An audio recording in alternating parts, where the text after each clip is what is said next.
So, POV, you've just finished watching Attack on Titan, the final episode.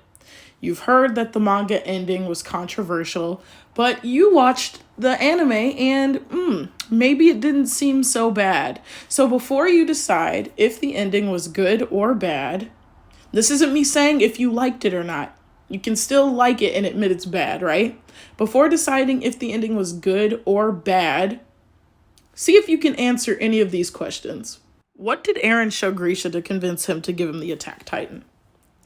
I don't know if you remember or not, but somewhere in the beginning of season 4, it's revealed that Eren was behind the scenes controlling everything, right? He was manipulating Grisha. He showed him some memories. He showed him some scene, perhaps the same scene that kept Eren moving forward. He showed Grisha something to convince him to give him the Titans.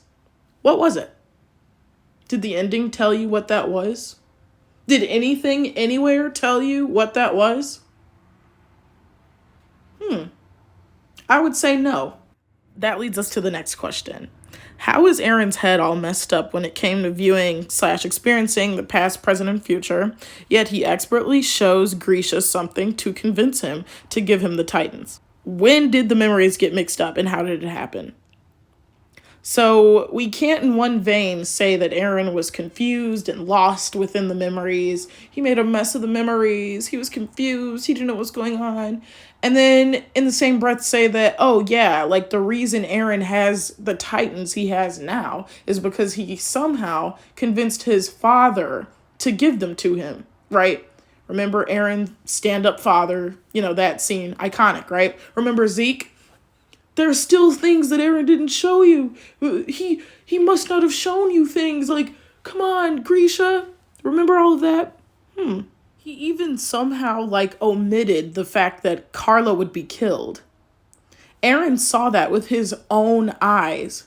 And the Attack Titan can see the past, present, future, through each Titan holder. So he was so skilled at manipulating these memories that he somehow withheld the view that he had, the first person view that he had, that Grisha should have had, of Carla dying before his eyes. Remember when Grisha asked Eren, just tell me if Carla survives.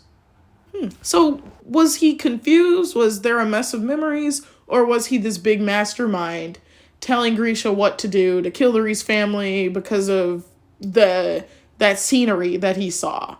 What was shown to Grisha, and was he actually confused about the memories? Do you guys have an answer? I'm sensing contradictions. So Eren's entire plan was for his friends to stop him and be seen as superheroes by the surviving people of the world. Mind you, the only people who see the Paradisians, the devils of Paradis, stopping this massacre are the people of Marley, right? The people who the scene is right in front of. There's people all over the world, Paris, Japan, etc., who are experiencing the rumbling as well, but aren't seeing this scene, right? So if you think the ending's good, why does Eren, whose plan was for his friends to stop the rumbling and become superheroes, why does he bring the Eldians into paths and give them a good reason not to stop him? If you remember, Eren says his little speech to the Eldians, hear me now. This is Eren Yeager. Okay, on the intercom. This is Eren on the mic. I'm coming with a rumbling.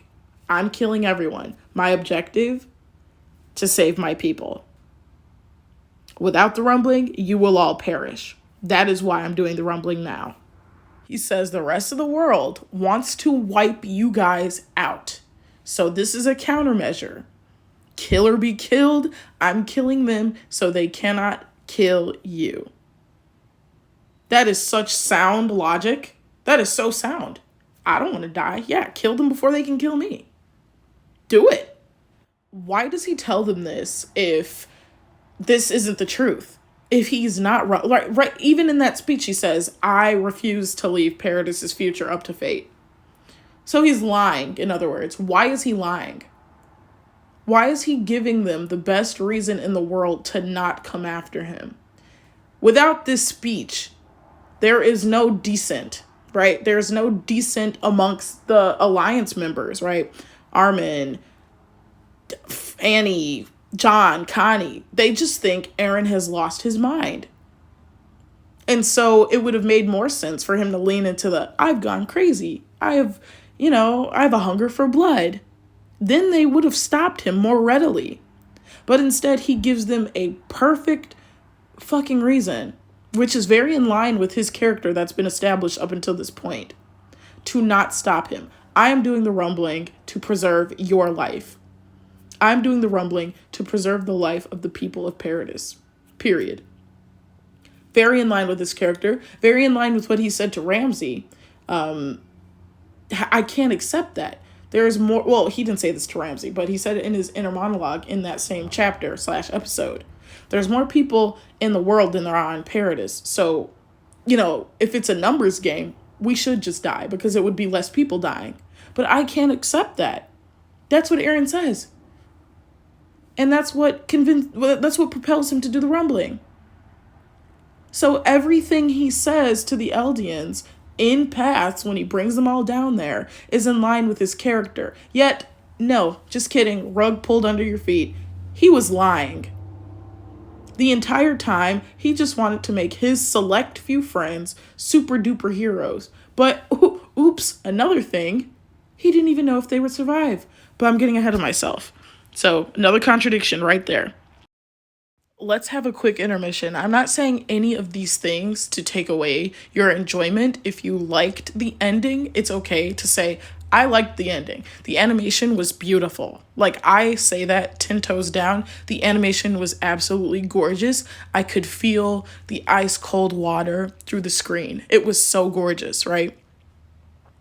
But you can still admit that there are big flaws in the way the series ends, and the most pressing questions remain unanswered.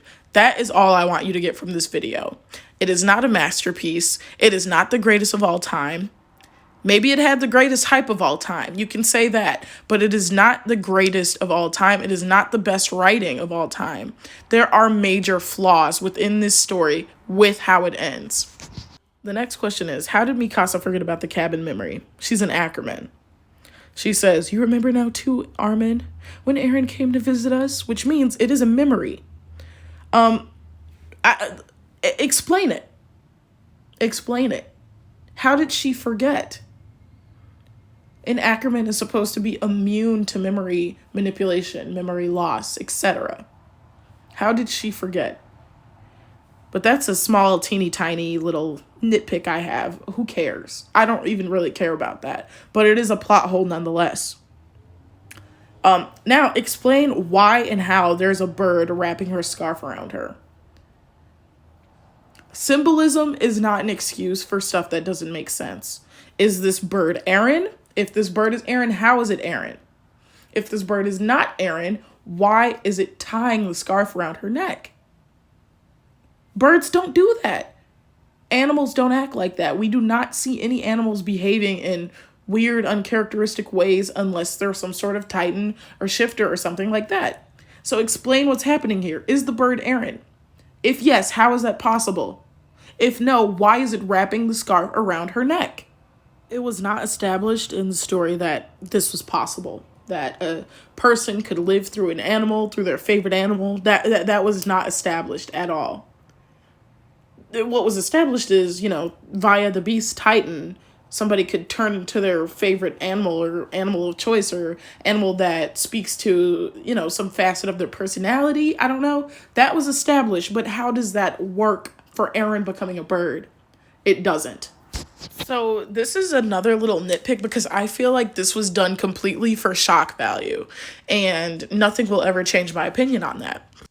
Eren kills his mom. Why? To save Bert. Okay, so to what extent can he prevent or postpone people's deaths? Did Petra, Aruo, get whatever the people's names were, Levi's first squad, did they really need to die? Did they really need to die? There was no event that Eren could have manipulated so that, I don't know, they got injured? Because you could argue, okay, they needed to die so Eren's friends could have been Squad Levi from that point on. You could argue that. But that just goes to show, introducing the fact that Eren could manipulate Titans from the past to do things in the future and whatnot, introducing that creates a plot hole so big in the story I could fit my entire ass through it. If everything Eren did was for his precious friends, why was Sasha allowed to die? And what was even the purpose of him asking her what her last words were?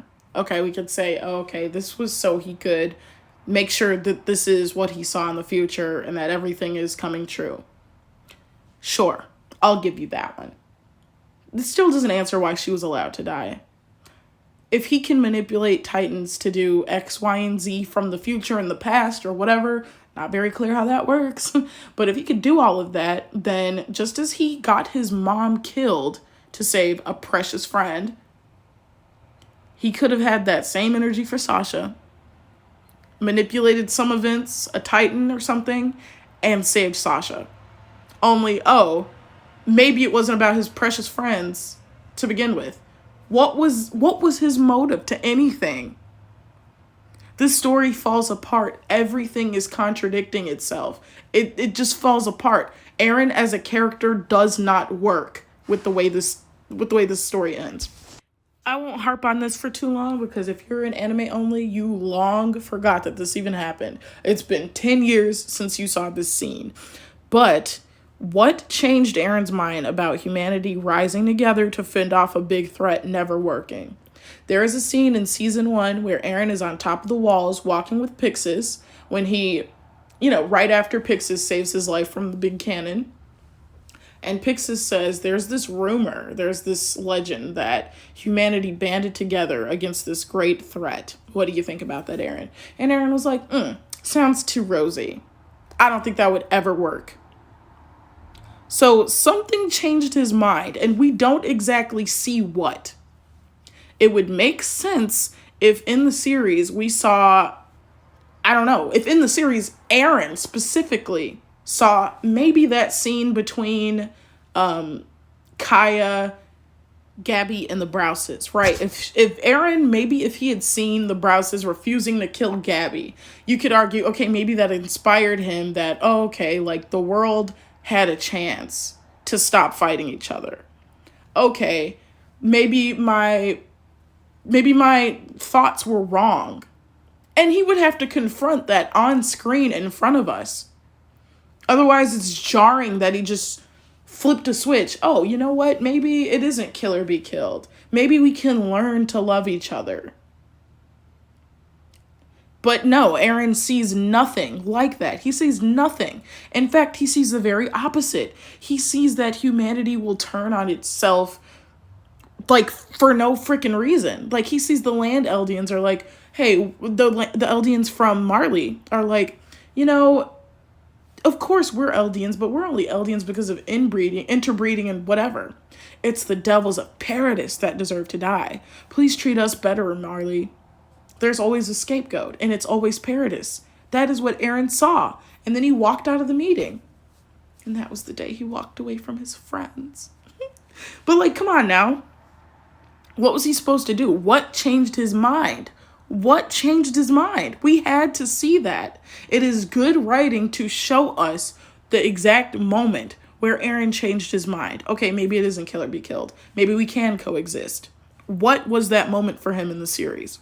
What was the message of the story? What does Isayama think about that word based on the story? What does he think about oppression? What is his view on racism? Because what it looks like is everybody was right. Some crazy, wacky Eldian was actually going to build himself up and commit an atrocity. This is exactly as they predicted. Their racism was justified and founded. They were right. The racists were right. Now, the Eldians were born with a destructive ability, right? To turn into Titans. That is a scary ability to have. But what does it say for the narrative? What is the overall message that people who are born with a certain thing should be wiped off the planet? Or have that thing that they're born with changed? Because if you look at the end, Armin's like, hey, we can't turn into Titans anymore. We're just like you. Okay. Now we won't kill you. Okay, you can live with us now. So is the moral we have to change what makes us different so we could live amongst our oppressors? Change my black skin so I can live amongst my oppressors? Change being female so I can live amongst my oppressors? What is this saying? And at the end, Paradis is wiped out. What is this saying? What is the message? The message is the cycle of violence never ends. Right. We understand that. And Eren's answer to that was the rumbling. 100%, not 80. Eren gave up. He overpowered everyone. He didn't even use the Warhammer Titan. He could have been controlling the rumbling from a remote place. He didn't use half the Titans that he had. So I'm questioning what the meaning behind all of this is. What is he saying? What is the author's purpose? What is his intentions? Somebody commented on my last video that his intentions, what he was trying to say was, we're always so quick to jump to violence when talking is the answer. Right, but the story conflicts that. That's the answer in real life. But the story itself conflicts that. When Armin's like, hey, Samuel, Das, can we just talk? Now, I don't know if you guys have forgotten this, but it was season 4. Armin's like, Das, Samuel, they're Jaegers. Can we just talk? He gets shot in the mouth, proving that talking does not work. When Armin and the gang the Survey Corps go to Marley to sit in that conference. Okay, Kiyomi, introduce us and we'll just talk this out. We'll introduce Paradis to the world and we'll tell them we just want to do X, Y, and Z. Doesn't work. They're backed into a corner again. So the series tells us time and time again that talking will not work, and Eren steps to the only next option, which is action. It's G-word or be G-worded. It's one or the other. That's how the story is written. So no, it's not if we had just talked, because the rumbling is the thing that happens that makes talking an option. Without the rumbling, there is no Paradis surviving for 100, 200, 300 years. That doesn't happen without the rumbling. So it's saying that violence was the answer here. And the only mistake was not doing the full rumbling. And that is why the descendants of the Paradisians get bombed at the end of the episode. Because talking doesn't work. That is the thesis. That is his thesis. It's not, if we had just talked, because it's shown that doesn't work in the series. In real life, it's different, obviously. In real life, it's the exact opposite. But Isayama wrote no option for Paradisians. He wrote blood tests so they couldn't spread amongst other people. He wrote that the Paradis was out of time. There was no more time to decide because the world fleet had gathered to wipe them out. It was written as G or BG. And Eren chose to G instead of get G'd himself. Wiped out. So we touched on this a little bit and we're running out of time now. So let's just do a couple more. How does Eren's plan to make his friends superheroes coexist with him not knowing if they'd even survive the rumbling?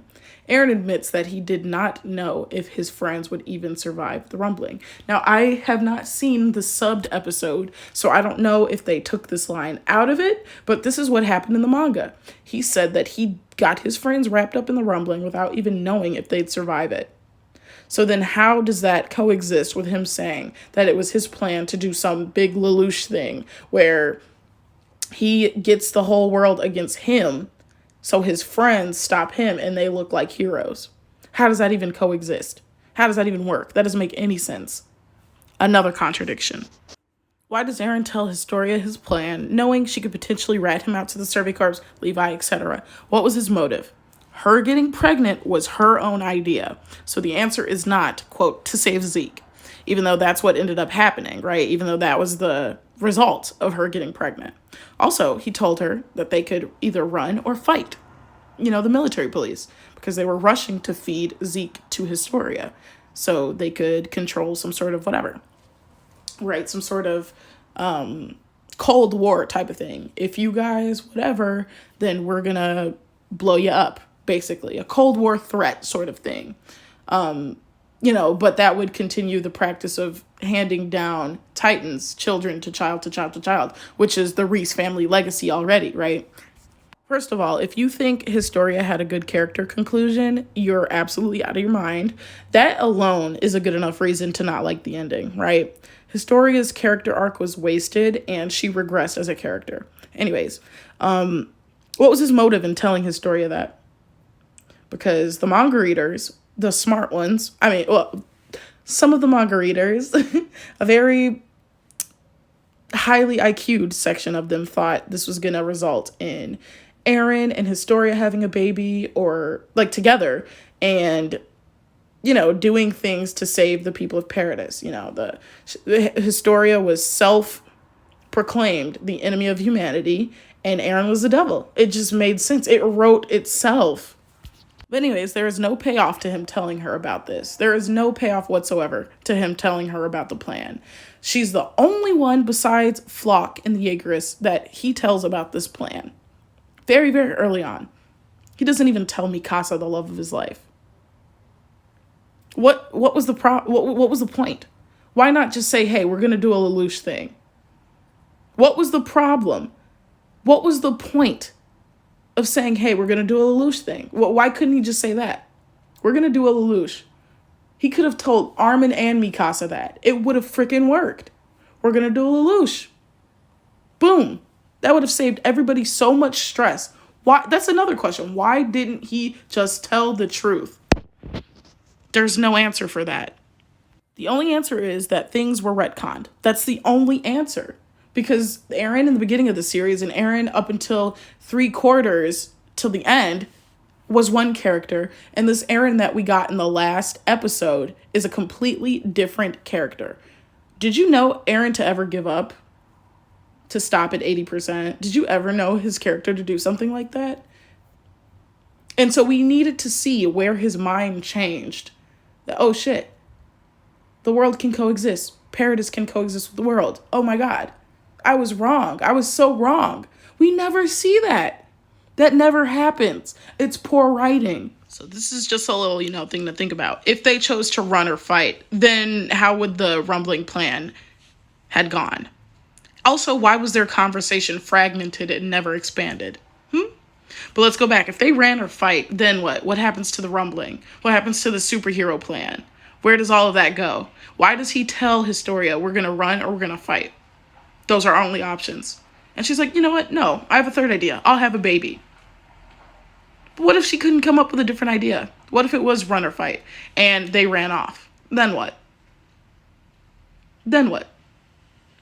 What would have happened? Now, this is just something that I personally hated. The Alliance, crying, oh, Eren, what a man you are. Oh, my God, you did the rumbling so I can see my mom again and blah, blah, blah. And they're so thankful for him. But when he was doing the rumbling to, quote, protect the people of Paradis, not leave their future up to fate, then he was, Perish Nightmare. Then he was the bad guy. Then he was a piece of crap, right? But oh no, now that you're specific family member, he did the rumbling so you could go back and see them again. Oh, now it's thanks, Eren. Now it's, oh my God, no one asked you to do that, you fool. Oh, Eren. I hate that. The last thing I want to talk about is the top one. You don't even have to read the bottom one. Read it on your own time. Pause and read. That's something for you to ponder after the video. But the top one. What was the whole motif about Eren being born into this world about? What was the whole point of that?